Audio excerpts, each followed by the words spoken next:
The path to success has been bumpy and rocky, and that's the whole idea. The all-terrain vehicle was developed for off-road driving back in the 1970s. The first machines were three-wheelers, and then the safer four-wheelers came along, improving on a concept that was truly trailblazing.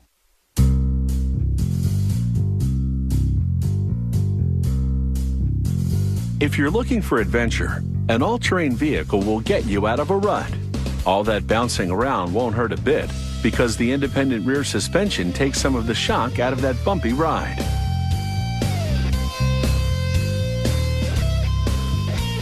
To make an all-terrain vehicle, they clamp pieces of the steel framework to a work table. The table flips and lands in a precise position for welding robots to go to work.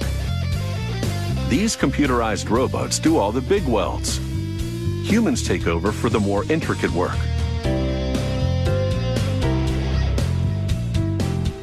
Once the vehicle mainframe is complete, they hang it on an overhead rail, which takes it through a painting station. When the paint is dry, they lock it onto rails that will move it down the assembly line. They tie the radiator to it with hose. It will be attached more securely later. The steering axle for the front wheels goes in next. At the next station, they bolt the steel handlebars to the front of the vehicle. They hoist a 300cc engine into the chassis.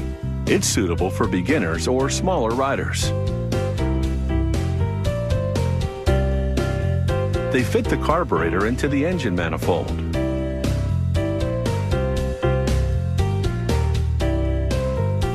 Moving down the line, they install the suspension system for the front wheels and run the brake lines to the brake discs. They brace the suspension with a steel bracket. The extra support will come in handy when this ATV is on rough terrain. They push the outer exhaust pipe onto one that extends from the engine and hook them together with springs.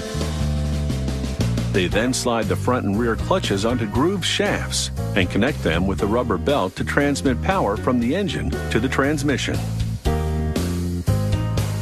The radiator has been permanently mounted to the chassis, and they bolt the coolant tank to the framework above it. The 4.5-gallon fuel tank goes between the handlebars and seat. They insert the air filter box in an opening behind the tank.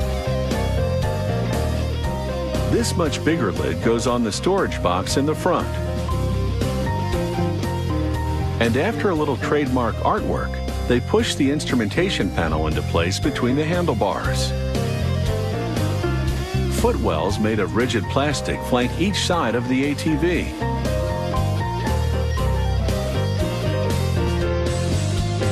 At the next station, they mount the front grille and headlights.